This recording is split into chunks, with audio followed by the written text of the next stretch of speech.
ಆತ್ಮೀಯ ವಿದ್ಯಾರ್ಥಿಗಳಿಗೆ ಪರಿಶ್ರಮ ನವೋದಯ ಕೋಚಿಂಗ್ ಸೆಂಟರ್ಗೆ ತಮಗೆಲ್ಲರಿಗೂ ಸ್ವಾಗತ. ಆತ್ಮೀಯ ವಿದ್ಯಾರ್ಥಿಗಳೇ, ಈಗ ನಾವು ಮುರಾರ್ಜಿ 2025 ಸಂಭವನೀಯ ಪ್ರಶ್ನೆ ಪತ್ರಿಕೆಯನ್ನು ನಾನು ನಿಮ್ಮ ಮುಂದೆ ತರ್ತಾ ಇದ್ದೇನೆ. ಅದಕ್ಕೋಸ್ಕರ ತಾವೆಲ್ಲರೂ 2025ರಲ್ಲಿ ಒಂದು ಮುರಾರ್ಜಿ ಪರೀಕ್ಷೆಯನ್ನು ಬರೆಯಲು ತಾವೆಲ್ಲರೂ ತಯಾರಾಗಿದ್ದೀರಾ?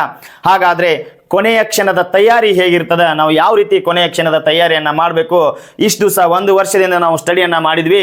ಹಾಗಾದರೆ ಇನ್ನು 3-4 ದಿನಗಳವರೆಗೆ ನಮ್ಮ ಒಂದು ಪರೀಕ್ಷೆ ಇದೆ. ಆ ಪರೀಕ್ಷೆಯಲ್ಲಿ ನಾವು ಯಾವ ರೀತಿ ಸ್ಕೋರನ್ನು ಜಾಸ್ತಿ ಮಾಡಬೇಕು, ಯಾವ ರೀತಿ ನಾವು ಪರೀಕ್ಷೆಯನ್ನು ಧೈರ್ಯದಿಂದ ಬರಿಬೇಕು ಅಂತೇಳಿ ನಾವು ಇವತ್ತಿನ ದಿವಸ ಕೊನೆಯ ಹಂತದಲ್ಲಿ ಡಿಸ್ಕಷನ್ ಅನ್ನು ಮಾಡೋಣ. ಹಾಗಾದರೆ ಪರೀಕ್ಷೆಯಲ್ಲಿ ಭಯಬೇಡ, ಭರವಸೆ ಇರಲಿ ವಿದ್ಯಾರ್ಥಿಗಳೇ. ನಿಮ್ಮ ಕನಸು ನನಸಾಗಲಿ, ನಿಮ್ಮ ಪರೀಕ್ಷೆಯಲ್ಲಿ ಅತಿ ಹೆಚ್ಚು ಅಂಕಗಳ ಬರಲಿ ಅಂತೇಳಿ ನಾನು ಇವತ್ತು ನಿಮಗೆ ಆಶಿಸ್ತಾ ಇದ್ದೀನಿ. ಹಾಗಾದರೆ ಇವತ್ತಿನ ಒಂದು ಈ ಸಂಭವನೀಯ ಪರೀಕ್ಷೆಯ ಒಂದು ಪ್ರಶ್ನೆ ಪತ್ರಿಕೆಯನ್ನು ನಾವು ಏನು ಮಾಡೋಣಪ್ಪ ಅಂತಂದರೆ ಇವತ್ತಿನ ದಿವಸ ಬಿಡಿಸೋಣ ವಿದ್ಯಾರ್ಥಿಗಳೇ. ಹಾಗಾದರೆ ಮೊದಲ ಪ್ರಶ್ನೆಯನ್ನು ನೋಡೋಣ. ನೋಡ್ರಿ ವಿದ್ಯಾರ್ಥಿಗಳೇ, ಪರಿಶ್ರಮ ಟ್ಯಾಲೆಂಟ್ ಕ್ವಶನ್ ಬ್ಯಾಂಕ್ನಲ್ಲಿ ಇರ್ತಕ್ಕಂಥ ಈ ಒಂದು ಪ್ರಶ್ನೆ ಪತ್ರಿಕೆಯ ಪ್ರಶ್ನೆಗಳನ್ನು ವಿಶ್ಲೇಷಣೆಯನ್ನು ಮಾಡೋಣ ವಿದ್ಯಾರ್ಥಿಗಳೇ. ಹಾಗಾದರೆ ನಮಗೆ ಒಂದು ಮೊದಲ ಪ್ರಶ್ನೆ ಏನಾಗಿದೆಯಪ್ಪ ಅಂತಂದರೆ, ಪ್ರಪಂಚದ ಅತಿ ಎತ್ತರದ ಜಲಪಾತ ಯಾವುದು ಅಂತೇಳಿ ಪ್ರಶ್ನೆಯನ್ನು ಕೇಳಿದ್ದಾರೆ ವಿದ್ಯಾರ್ಥಿಗಳೇ. ನಮಗೆ ಇಲ್ಲಿ ಆಯ್ಕೆ ಒಳಗ ಕುಕೆನೆನ್ ಜಲಪಾತ, ಆಯ್ಕೆ ಬಿ ಏಂಜಲ್ ಜಲಪಾತ, ಆಯ್ಕೆ ಸಿ ರಿಬನ್ ಜಲಪಾತ, ಆಯ್ಕೆ ಡಿ ಒಳಗ ಜೋಗ ಜಲಪಾತ ಅಂತ ಹೇಳಿ ಕೊಟ್ಟಿದ್ದಾರೆ.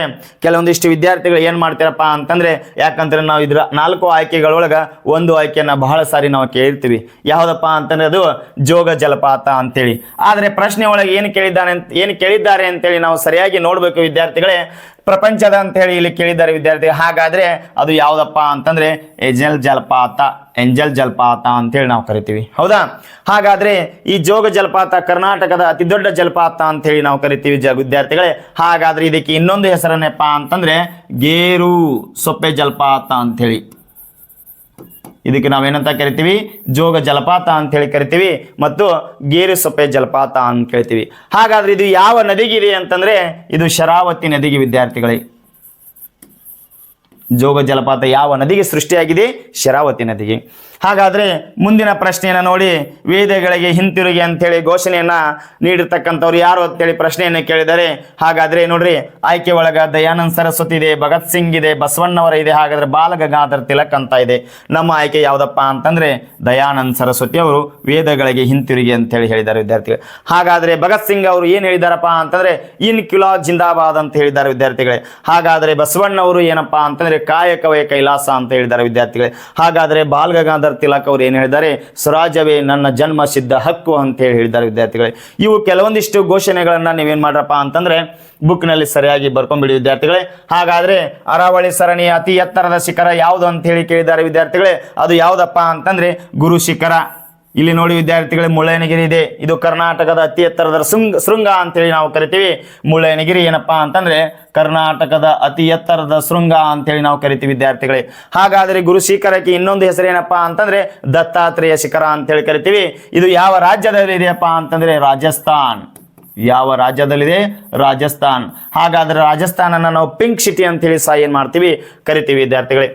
ಮುಂದಿನ ಪ್ರಶ್ನೆ ನೋಡಿ, ಕರ್ನಾಟಕದ ಕೇಸರಿ ಎಂದು ಯಾರಿಗೆ ಕರೀತಾರ ಅಂತಂದ್ರೆ ವಿದ್ಯಾರ್ಥಿಗಳೇ, ಇಲ್ಲಿ ಪುರಂದರದಾಸ್ ಅಂತ ಕೊಟ್ಟಾರ, ಕನಕದಾಸ್ ಅಂತೇಳಿ ಕೊಟ್ಟಾರ ಮತ್ತು ಗಂಗಾಧರದಾಸ್ ದೇಶಪಾಂಡೆ ಅಂತೇಳಿ ಪ್ರಶ್ನೆಯನ್ನು ಕೇಳಿದಾಗ ನಮ್ಮ ಆಯ್ಕೆ ಯಾವುದಪ್ಪ ಅಂತಂದ್ರೆ ಗಂಗಾಧರ್ ದೇಶಪಾಂಡೆ ಅಂತೇಳಿ ವಿದ್ಯಾರ್ಥಿಗಳೇ.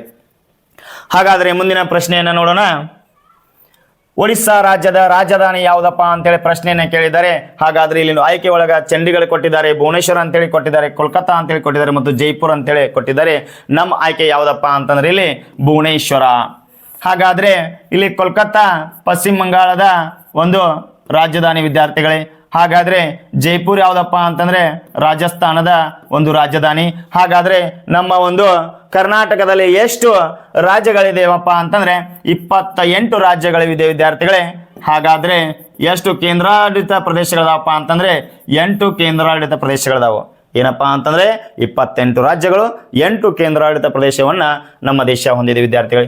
ಹಾಗಾದರೆ ಮುಂದಿನ ಪ್ರಶ್ನೆಯನ್ನು ನೋಡಿ, ಮಹಾರಾಷ್ಟ್ರ ರಾಜ್ಯದ ಪ್ರಮುಖ ನೃತ್ಯ ಯಾವುದು ಅಂತೇಳಿ ಪ್ರಶ್ನೆಯನ್ನು ಕೇಳಿದ್ದಾರೆ ವಿದ್ಯಾರ್ಥಿಗಳೇ. ಆದರ್ಶ ಮತ್ತು ಸೈನಿಕ್ ಸ್ಕೂಲ್ ಮೊರಾರ್ಜಿಲಿ ಸಂಭವನೀಯ ಪ್ರಶ್ನೆ ಅಂತ ನಾವು ಹೇಳ್ಬೋದು ವಿದ್ಯಾರ್ಥಿಗಳು ಇದನ್ನು.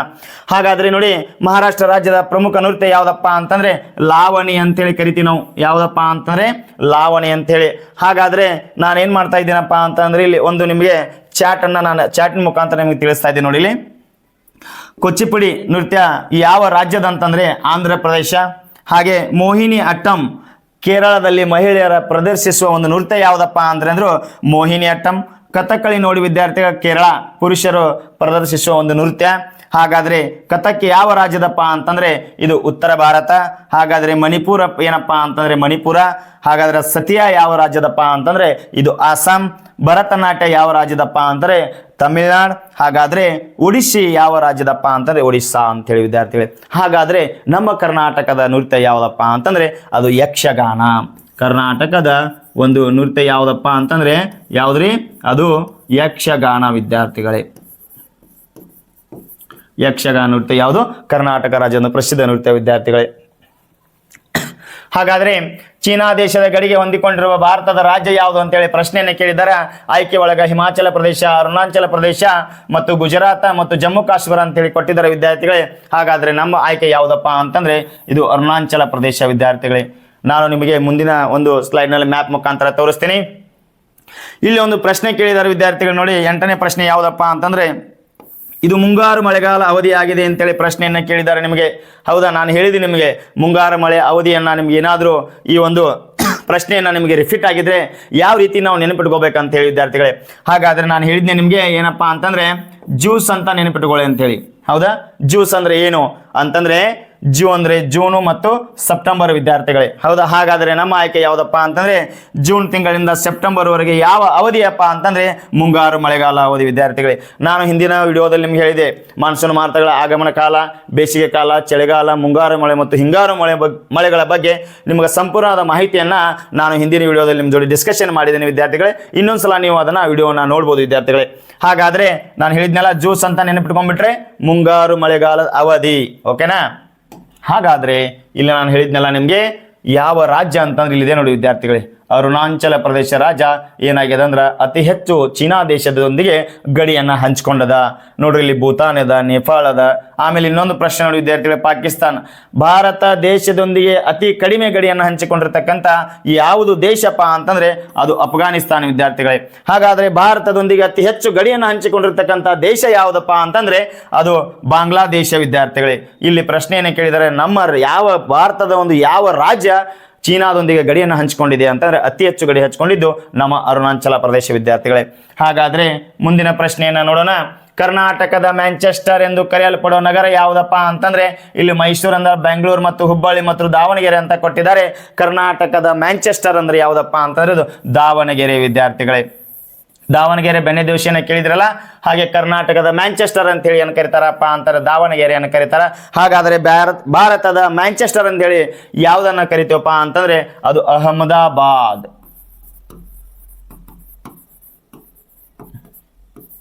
ಅಹಮದಾಬಾದನ್ನ ಏನ ಕರಿತೀವಿ ವಿದ್ಯಾರ್ಥಿಗಳೇ?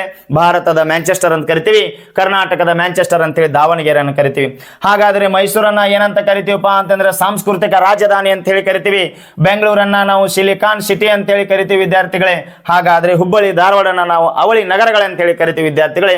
ಅದನ್ನು ಸ್ವಲ್ಪ ನೀವು ಗಮನ ಹರಿಸಬೇಕು. ಹಾಗಾದ್ರೆ ಜೇನುಕುರುಬ ಯಾವ ಜಿಲ್ಲೆಯಲ್ಲಿ ಹೆಚ್ಚಾಗಿ ಕಂಡು ಬರುತ್ತಾರೆ ಅಂತೇಳಿ ಪ್ರಶ್ನೆಯನ್ನು ಕೇಳಿದಾಗ ವಿದ್ಯಾರ್ಥಿಗಳೇ ನಮಗೆ ಚಾಮರಾಜನಗರದಲ್ಲಿ ಅತಿ ಹೆಚ್ಚು ಕಂಡು ಬರ್ತಾರೆ ವಿದ್ಯಾರ್ಥಿಗಳೇ. ಹಾಗಿದ್ರೆ ಮುಂದಿನ ಪ್ರಶ್ನೆಯನ್ನು ನೋಡೋಣ. ವೈಯಕ್ತಿಕ ವಸತಿಗಳಲ್ಲಿ ವಾಸಿಸುವ ಕುಟುಂಬಕ್ಕೆ ಕೆಳಗಿನ ಯಾವ ಸೌಲಭ್ಯವನ್ನು ನೀಡಲು ಸಾಧ್ಯವಿಲ್ಲ ಅಂತೇಳಿ ಪ್ರಶ್ನೆಯನ್ನ ಕೇಳಿದ್ದಾರೆ ವಿದ್ಯಾರ್ಥಿಗಳೇ.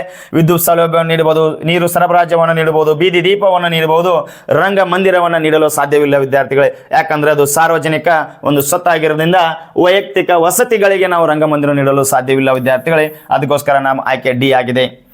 ಅಶೋಕ ಚಕ್ರದಲ್ಲಿ ಗೆರೆಗಳು ಎಷ್ಟಿವೆ ಅಂತೇಳಿ ಪ್ರಶ್ನೆಯನ್ನು ಕೇಳಿದ್ದಾರೆ ವಿದ್ಯಾರ್ಥಿಗಳೇ. ನಮ್ಮ ಆಯ್ಕೆ 24 ವಿದ್ಯಾರ್ಥಿಗಳೇ. ಎಷ್ಟಪ್ಪ ಅಂತಂದ್ರೆ 24 ಗೆರೆಗಳನ್ನು ಹೊಂದಿದೆ.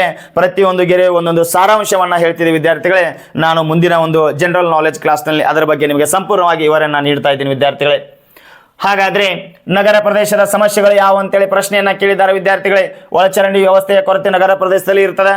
ಕಸತಾಜದ ವಿಲೇವಾರಿ ನಗರ ಪ್ರದೇಶದಲ್ಲಿ ಇರ್ತದೆ. ಬಹುಮಹಡಿ ಕಟ್ಟಡ ಸಹ ಅಗ್ನಿ ದುರಂತ ನಗರ ಪ್ರದೇಶದಲ್ಲಿ ಇರ್ತದೆ ವಿದ್ಯಾರ್ಥಿಗಳೇ. ಹಾಗಾದ್ರೆ ನಮ್ಮ ಆಯ್ಕೆ ಯಾವುದಪ್ಪ ಅಂತಂದ್ರೆ ಎಲ್ಲವೂ ಬರ್ತದೆ ವಿದ್ಯಾರ್ಥಿಗಳೇ. ಯಾಕಂತಂದ್ರೆ ನಗರಗಳಲ್ಲಿ ಏನಾಗ್ತದಪ್ಪ ಅಂತಂದ್ರೆ ಅಗ್ನಿ ದುರಂತಗಳು ಬಹಳ ಆಗ್ತವೆ ವಿದ್ಯಾರ್ಥಿಗಳೇ. ಯಾಕಂತಂದ್ರೆ ನಮ್ಮ ಹಳ್ಳಿಗಳಲ್ಲಿ ಏನಾಗ್ತದೆ, ಒಂದು ಮಹಡಿ 2ನೇ ಮಹಡಿ ಇದ್ರೆ ನಾವೇನ್ ಮಾಡ್ಬೋದು, ಅಗ್ನಿ ದುರಂತ ಆದ್ರೆ ಬೇಗ ಅದನ್ನ ನಂದಿಸಬಹುದು ವಿದ್ಯಾರ್ಥಿಗಳೇ.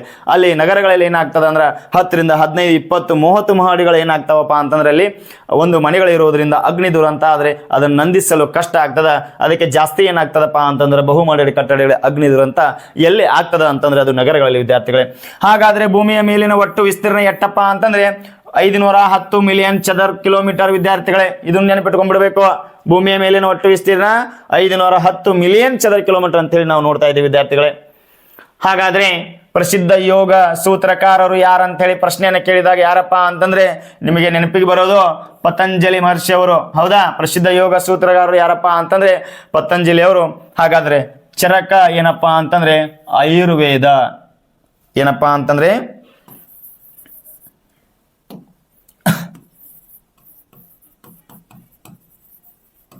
ಆಯುರ್ವೇದ. ಅಶ್ವಘೋಷಣದ ಬುದ್ಧ ಚರಿತ, ಪಾಣಿನಿಯ ಅಷ್ಟಾದಯ. ಹೌದು, ಈ ರೀತಿ ನಾವೇನ್ ಮಾಡ್ಕೋಬೇಕಪ್ಪ ಅಂತಂದ್ರೆ ನೆನಪಿಟ್ಕೋಬೇಕು ವಿದ್ಯಾರ್ಥಿಗಳೇ. ಓಕೆ, ಮುಂದಿನ ಪ್ರಶ್ನೆ ನೋಡೋಣ. ಕರ್ನಾಟಕದ ಯಾವ ಜಿಲ್ಲೆಗಳು ಕರಾವಳಿ ಭಾಗಕ್ಕೆ ಸೇರುತ್ತವೆ ಅಂತೇಳಿ ಪ್ರಶ್ನೆಯನ್ನ ಕೇಳಿದ್ದಾರೆ ವಿದ್ಯಾರ್ಥಿಗಳೇ.